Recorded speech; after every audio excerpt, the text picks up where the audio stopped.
자, 세 번째 썰 한번 가보도록 하겠습니다. 이번에도 댓글 컨텐츠 한번 진행해 보도록 하겠습니다. 영상 제목, 대한민국의 문화 중에 가장 잘못된 것이 평균을 높였다는 겁니다. 흔히 평균의 함정이라고 하죠.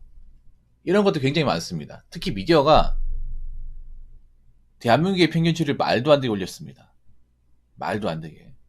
사람들은 이게 아직도 무슨 문제가 있는지 잘 몰라요. 뭐냐 하면 아직도 결혼하는 게 평범한 건 줄 압니다. 이제 평범한 게 아닙니다. 제가 전에 어떤 얘기 했나요? 결혼하는 것도 능력입니다. 왜냐, 결혼하려면 갖춰야 되는 것들이 많고, 특히 남자 입장에서는 그냥 중간만 해가지고는 안 돼요. 일정 수준 직업이나 벌이 상황을 높여야 됩니다. 그리고 집이 좀 잘 살아야 되고. 여러분들 주변에 결혼하신 분들 중에 뭐 직업도 안 좋고 벌이도 안 좋은데 결혼하신 분들 있나요? 물론 잘 찾아보면 있겠죠. 근데 대다수는 우리가 봤을 경우에 상위 50% 위로는 다 갈 거예요. 뭐 직업이나 아니면 급여적인 부분이나 아니면 집안의 재력 같은 것들. 그런 것들이 충족이 되니까 결혼하는 겁니다. 그래서 이제 결혼도 남들 다 하는 결혼이 아니에요. 근데 한국 사람들은 항상 이런 말을 고쳐요. 말끝마다 남들 다. 남들 다 하는. 남들 다 먹는. 남들 다 가는. 어떻게 보면 그런 말 붙이는 것 자체가 옛날 사람이에요. 남들 다 하는 결혼인데 난 왜 못할까? 이런 말 아직도 하잖아요. 근데 이제는 남들 다 하는 결혼이 아니에요. 능력이 있는 사람들을.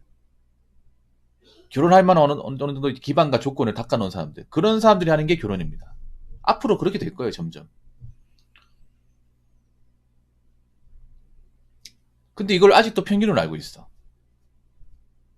그리고 하나 더 말씀드리면 아직도 9평8사가 평균이잖아요.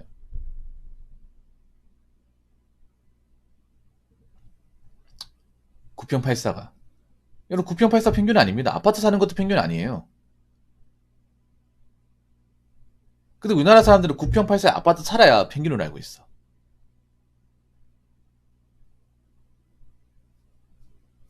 여러분 우리나라 그 대한민국 순자산 있잖아요. 순자산. 우리나라 평균 순자산이 2022년 기준 4억 2천만 원, 4억 2천만 원. 한 가구당. 1인당이 아닙니다. 한 가구, 한 집안의 평균 순자산. 여기서 말하는 순자산은 이제 대출금이나 부채 같은 걸 뺀 알맹이 자산이죠. 알맹이 자산. 평균이 4억 2천만 원인데, 근데 여기도 함정이 있어요. 뭐냐 하면 여기 이 평균에 재벌 회장님, 그리고 연예인, 그리고 억대 연봉을 받는 스포츠 스타, 그리고 사업가들, 건물주들 다 들어갑니다. 이걸 빼야겠죠. 그러면 중위순자산이라고 있어요. 중위순자산. 그러니까 중위순자산은 뭐냐 하면 100분위로 나눴을 경우에 딱 50. 딱 50을, 그러니까 50 중간이죠, 중간. 중간 범위의 순자산. 그러면 중간 범위의 순자산 얼마나 되냐면 한 2억 한 6천만 원. 그 정도 됩니다. 별로 안 많죠, 여러분. 근데 지금 여러분 9평8사 아파트가 지방만 해도 5억 넘어요. 신축은. 집값이 떨어졌다 하더라도. 뭐 서울은 말할 것도 없고요. 그럼 그런 아파트 들어가 사는 게 과연 평균이 맞을까요?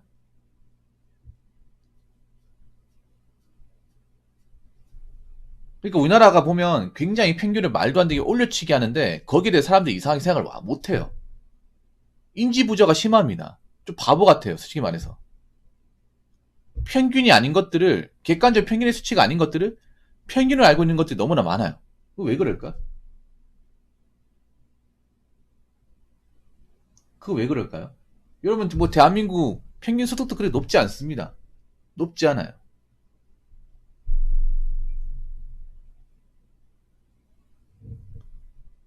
제가 알기로는 대한민국 사람들 평균으로 잡으면 한 300만 원? 세후 300만 원 겨우 봅니다. 그렇게 많은 돈을 버는 게 아니에요. 대한민국에서 대기업을 다닌 사람도 한 10% 안 될 겁니다. 한 5에서 6% 정도? 대한민국의 85%는 중소기업 근로자입니다. 중소기업 근로자. 근데 온라인 같은 데 보면 왜 이렇게 대기업 다니는 사람들 많아요? 잘 나가는 사람들 많고.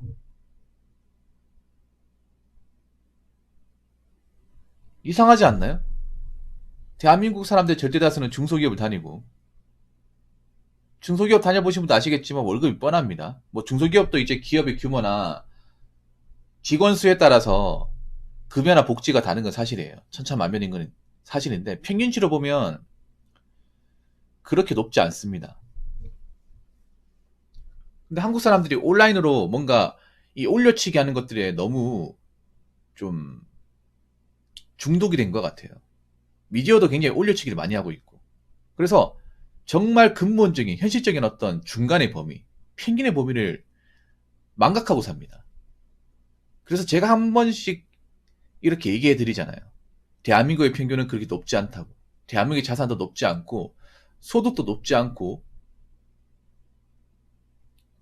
그렇게 뭔가 많은 돈을 버는 사람들 대단한 게 아니다. 그리고 미디어에서 말하는 평범함은 실제로 평범한 게 아니다. 일깨워주지 않습니까? 자, 댓글 한번 읽어보도록 하겠습니다. 평균이라는 단어 자체가 함정입니다. 구조상 평균 미달이 훨씬 많을 수밖에 없는데 거기다 잘 사는 극소수 끼워놓고는 우리나라 잘 산다, 선진국이다, 이딴 국뽕에 젖어서 현실에 안주하는 게 가장 큰 문제입니다. 그래서 앞으로는 여러분 이제 평균을 보는 게 아니라 중위소득을 봐야 돼. 중위소득. 그러니까 딱 50에 걸쳐 있는 그 소득을 보셔야 됩니다. 중위 라인. 왜냐하면 대한민국의 절대다수는 딱 중간 범위에서 왔다 갔다 그래요. 왔다 갔다. 그래서 중간 범위에 사는 분들의 소득이나 재산이 어떻게 되는지 이걸 아시면 대한민국의 그 평균이 어떤 건지를 좀 그래도 냉정하게 좀 판단할 수 있습니다. 아주 냉정하게. 그 통계청에 나와 있는 거 보시면 남자도 그렇게 소득이 엄청 높지 않습니다. 여기 보면 중위소득 한 300만 원에 300만 원, 300한 2, 30만 원. 여자분은 더 적어요. 여자분들은 한 200, 한 40만 원, 50만 원 막 그 정도입니다. 많은 돈을 버는 게 아니에요. 많은 돈을 버는 게 아닌데 하는 건 많은 거야. 그러니까 지금 우리나라가 문제가 뭐냐면 생각보다 대한민국 사람들의 소득 수준은 그렇게 높지 않은데 이상하게 구매력은 높아요. 쉽게 말하면 뭐냐, 말이 좋아 구매력이지 과소비를 많이 한다는 겁니다. 과소비. 자기가 버는 수준에 맞지 않게. 버는 돈은 그렇게 높지 않은데 소비를 많이 하다 보니까 어떻게 돼요? 돈이 모이지가 않는 거예요. 돈을 모아야 되는 시점에 돈이 모이지가 않는 거야. 그래서 제가 봤을 경우에 나이 먹어서 힘들어지는 분들 많이 발생한다는 거예요. 특히 여자분들 많이 힘들어질 거예요. 여자분들의 구매력이 높다는 게 절대 좋은 게 아닙니다. 여자분 잘 들으세요. 구매력이 높으려면 소득도 높아야 돼. 버는 돈도 많아야 되는데 이 통계청에서 얘기하는 소득 수준을 봤을 경우 생각보다 높지 않습니다. 솔직히 낮습니다. 낮은데 돈을 많이 쓰는 거야. 자기가 버는 돈에 비해서. 그럼 어떻게 돼요? 나이 먹어 답이 없어지는 거예요. 뭐 모이는 것도 없고. 그래서 결혼 못했을 경우에 이제 생계적인 문제에 봉착할 가능성이 굉장히 높은 거죠. 그래서 우리나라는 여러분 아시겠지만 그렇게 잘 사는 분들이 많지가 않습니다. 특히 미디어나 유튜브 같은 것들이 좀 한국 사람들 많이 버려놨어요. 어떻게 버려놨냐? 뭔가 수치가 높은 것들을 다 평균화 시켜놨어요. 제가 전에도 얘기했지만 그 드라마 같은 데 보면 현실 왜곡이 정말 심합니다. 왜 심하냐 하면 여러분 드라마 같은 데 보면 그 서민의 집이라고 하는 것도 보면 정말 웃긴 게 뭔지 아십니까? 그 드라마에 나오는 서민의 집은요, 일단 마당이 있어요. 훌라후프나 헬스를 할 수 있는, 운동을 할 수 있는 평상과 마당이 있습니다. 그게 한 30평 됩니다. 한 30평에서 50평 됩니다. 그리고 집 안에 들어가면 넓은 거실이 있고요. 복층이에요. 나 어떻게 된 게 서민의 집은 어떻게 복층주택이지? 여러분, 서울 시내에서 마당이 한 50평 깔려있고, 1층, 2층 보통은 나머지 있고, 그래서 건평이 1층, 2층 합쳐가지고 50평이 넘고요. 마당까지 합쳐가지고 대지까지 합쳐 100평까지 넘는 그런 집 있잖아요, 여러분. 한번 알아보세요. 15억은 넘습니다. 장담하는데. 별들이가 아닌 이상요. 10억 그냥 넘어요. 정말 비쌉니다, 여러분. 서울 같은 그런 집 구하려면. 목 좋은 데는 20억 넘습니다. 그런 집 구하려면. 근데 그거를 서민 집이라고 보여주고 있어요, 여러분. 그런 거 보면서 여러분 이상하다는 생각 안 가지십니까? 한 번도 이상하다는 생각 안 해보셨어요? 그걸 서민 집으로. 그리고 한번 생각해봐. 그 드라마에 보면 항상 밥 먹을 때 보면 항상 다 모여가지고 먹잖아요. 요즘 누가 다 모여서 먹어? 퇴근 시간도 바르고, 어? 서로 각자 사정이 있어가지고 식사자리에 앉지도 못하는데 밥 먹을 때 아침 되면 다 같이 먹고 점심 되면 다 같이 먹고 저녁 먹으면 저녁 때 다 같이 먹어요. 무슨 뭐 조야합니까? 군대야? 그리고 밥 먹을 때 뭐 이렇게 반찬이 많아요. 10첩은 그냥 넘어요. 서민 집안이라는 게. 여러분 밥 먹을 때 반찬을 그렇게 다 꺼내서 먹어본 적 있어요? 고기 반찬이 매번 나오고 국도 매번 나오고 그냥 급하니까 대충 먹지 않나? 아니면 정말 반찬도 없어서 라면은 띄우지 않나요? 근데 드라마에 나온 모습은 항상 그래. 항상 그렇다니까. 반찬이 막 여러 가지 나와 있고 고기 반찬 항상 등장하고 항상 이제 항상 가득 채려 먹습니다. 그래서 굉장히 외국을 말 시킵니다. 이런 드라마 같은데 말할 것도 없고 그리고 그런 미디어상에서도 외국을 많이 시켜. 뭐 9평8사 같은 것들. 여러분 언제부터 그게 아파트 9평 우리가 언제부터 33평짜리 아파트에 살아야 된다고 그렇게 이뻐처럼 얘기하는지 한번 생각해. 앞으로 9평8사라고 얘기할 수 있을까? 이제 뭐 1인 가구 늘어나는데 결혼 안 하고 사신 분도 많아지는데 그때 가서도 9평8사라고 얘기할 수 있을까요? 1인 가구로 거주하신 분들 중에 9평8사에 들어갈 사람도 얼마나 있겠어요? 그만한 능력이 가진 사람 얼마나 있겠냐고. 그만한 집도 필요가 없어요. 계속 9평 9평 거려. 그 왜 그러냐 하면 그런 거예요. 이미 이 건설사에서 9평8사로 지은 아파트가 너무나 많은데 사람들이 안 들어가니까 자꾸 들어가서 살으라고 자꾸 이제 가스라이팅을 하는 거예요. 국민들한테. 지금 이제 아파트 건설하는 것 중에 9평8사가 많잖아요. 5구8사가 많은데 지금 이제 결혼 안 해가지고 그 아파트가 이제 비게 생겼으니까 한 명이나 들어와 살아라는 거죠. 9평 9평 거리면서. 너희들 여기 안 살면 대한민국 국민 아니다. 국민들 여기 살아야 된다. 이런 식으로 계속 주입을 하는 거예요, 여러분.